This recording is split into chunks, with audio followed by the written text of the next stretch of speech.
Since you've gotten here, Stony Brook has done, nothing but win as a senior. What is winning and winning the conference tournament, which you guys are on the way to doing? What does that mean for you? It means a lot to me, since, like I said before, or like you said, winning has been a tradition here. So, my freshman year was kind of rough for us, but, we plugged away, and now winning has became a good habit for us. And as a senior, I would like to go out like that. I want to be able to be one of the first guys to make it to the NCAA tournament, something that the school has never done. So, as a senior, it means a lot to win. And you don't want to go out with a losing season, or you don't want to go out unhappy. You know what I'm saying? You want to be able to make sure that you left a good legacy here. Whether and continue to push forward the winning tradition that we've built around this program.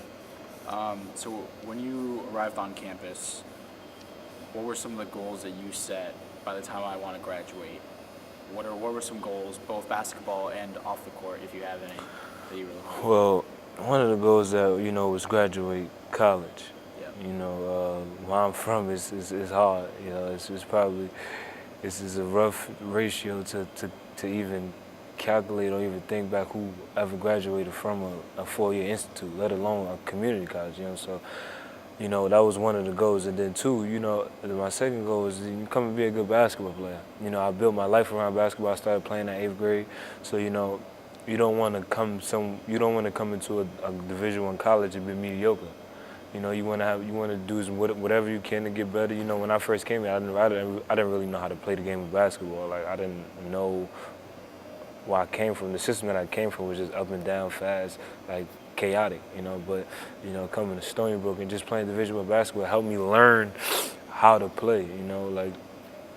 Like I got a famous saying that my coach Young always say, learn the geometry of the floor and learn the angles of the floor. And once you learn that, you'll be able to do whatever you want or be able to score. Once you learn that, you know the game of basketball. So, I listen to him. He a good mentor of mine, He's hard on me, which is something that's been best for me my whole career, because he want the best for me. And also I want the best for me. So you need good people that's going to push you, and also you got to push yourself. Yeah, absolutely. So you scored your 1,000th point this season. What was that experience like? Did you realize it on the floor at the time, or? No, I didn't realize it. I knew I was close, right. But I didn't know when I was going to reach the milestone. But, reaching that type of milestone is such an honor. Not a lot of people who play basketball have gotten the chance to reach 1,000 points. So, I'm blessed. It's something that I'm proud of. I worked hard for it night in, night out since I came in as a freshman, and I couldn't be more happier. Let alone just to come and play Division I basketball. Never mind the 1,000 point. Like that's a great honor. That's a great category to be a part of. But just to be able to come and later on down the line tell my kids that I actually played Division I basketball, it's just an honor. It's something that I'm happy and I'm proud of. Yeah, absolutely. So you made the America East All Defensive team, and overall Stony Brook's team defense is really solid. Where does defense fit into the Stony Brook basketball model? Defense is built around the Stony Brook basketball model. Since I came here, they've been a strong defensive team. So, that's something that helped build this program. That's something that helped to just the tradition of winning. You can't rely on the most inconsistent part of the game, which is offense. Something that my coach Young always said. You can't always rely on that. So, one thing you can remain consistent on is the defensive end, and that's something that they did since they first arrived here. That's something I did when I first arrived here. That's something that they drilled and they're going to install into you, so that you can win championships, because offense is not going to win them. Offense is going to dictate how much you win by. Defense is going to tell you when you win.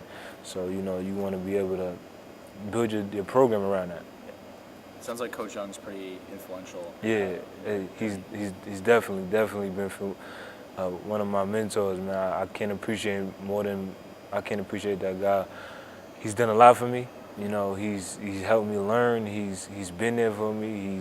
He done tough on me, made me better, which made me stronger. He just want nothing but the best for me. And as a player, sometimes you don't understand it when you get yelled at, but when you get older and you realize and you look back and you say, like, man, he all he wanted was the best, and he know, what I'm saying? He's been doing it for 20 plus years, you know what I'm saying? So you can't really fault him for screaming at you because he's been around good players, he's been around good winning programs. So I'm pretty sure he knows what he's talking about. And as much as a player, you know, you fight him back, but at the end of the day, he's right. Now, as a senior, do you kind of go to any younger players and be like, hey, Coach Young's really helping me out, coaches are really important. Like, was it tough for you as a freshman to realize, like, when did you realize Coach Young was such an influential, person in the way you could develop at Stony Brook? I realized when, like, as soon as I stepped on campus, he was assertive, he was authoritative. He right away jumped in everybody's faces and like he's not gonna let you fail. So just letting the young guys know about who he is when they first come on campus is important because he's been nothing but great to this program. All the coaches have, So letting them know who he is and how he is, and he's not gonna let up on you. He's gonna tell you nothing but the truth. He ain't gonna tell you everything you want to hear because that's not gonna help you succeed. A lot of kids like to hear what they want to hear and not the truth. Well, Coach Young not gonna do that to you. He's gonna tell you what it is, how it is, and how it's gonna be. And it's up to you to take it upon yourself to listen. Cool. At the beginning of the season, you guys talked about your tough out-of-conference schedule that was coming up, and you guys talked a lot about how you felt that was going to prepare you for the America East regular season. Do you still feel that way, kind of moving towards the end of the regular season? Yeah, we played a lot of different opponents. In VCU, they played an up-tempo game. The St. Francis, they played defense. The Columbias, which is an offensive team. So I mean, we played a lot of different type of styles. And no matter what, them teams are always can prepare us for our league. Because our league is some of those games. I mean, it's not as up tempo, but it's like just the rhythm of the game and how you play is always going to prepare you. No matter what you do on the court, whatever you do today can always prepare you for the future. Cool. Who's your favorite teammate to practice with? Practice. You gotta do a one-on-one, or you gotta do a drill with a partner. Who's your go-to? My favorite teammate to practice with has to be probably like going one-on-one. Yeah. And has to be Ahmad Walker. Yeah, he's a reflection of me when I was a freshman. He's more athletic than I am. He's bigger than I am, but he brings the intensity. He wants to be good, and I have to say probably just playing against him, just to make like I gotta score this or I gotta stop him because he's gonna give you 110%. So that's gonna push you because you don't want to mess up or you want to be good. So going against high up-tempo energy can help you. You know what I'm saying? So playing against your teammates who's gonna make you better is always good. So I have to say, like, even when we go one-on-one, that's who my one-on-one partner is. So it's always good to the games and the fun and the laugh, and it's always good to have a good relationship with the team. And I have to say that's probably one of my favorite players to play against on my team. Now, you threw the alley-oop to him, like went on Sports Center. Yeah. What's it like to be the passer on an alley-oop? Everyone talks about the receiver. What's the passer like? I mean, I just feel like it's good because that when you get the ball, that you can throw it to him, he's going to catch it because he's so athletic. Yeah. So I know that, and plus that's an assist for me, and that's a basket for the team. Yeah. So I mean, it feels good to be able to make that kind of pass to Ahmad, especially knowing that he's going to go get it. Do you guys practice alley-oops during the practice? Are you working on them? Yeah. That's not the first time we ran that play. We run it in practice all the time. Even when we just in open gym, Ahmad, go get this. Ahmad, let me see you do this, and he's young. Yeah. So like I said before, he's very, very athletic. So he's up there. Like I said before, his energy level is so defined that you can tell him, like, Ahmad, just go do this, and he's ready to do it no matter what. And so he always gonna have that energy. So we practice those a lot. Just playing around in the gym, and when it's serious in basketball, that's what we practice at. Is he the future of Stony Brook, do you think? I mean, I know it's early. He's only a freshman. Yeah. And Jamil's a sophomore. But what can we expect from him? I mean, one thing you can expect from Ahmad is he's always going to bring energy. Mm-hmm. He's always going to be ready to practice, ready to play. He doesn't like lose. He doesn't take it lightly. He don't like to mess up. He don't, so, but he got some time. He got some time. He got some things to learn. He got to grow up.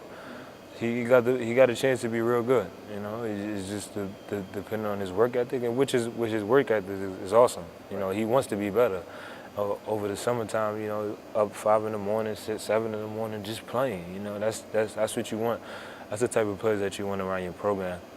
When you're able to just say, Ahmad, let's go, or Trey, let's go, or Jamil, let's go to the gym. Like, you want them type of people who wants to be in the gym and who wants to be better, because that's always going to be beneficial to your program as you go into the season.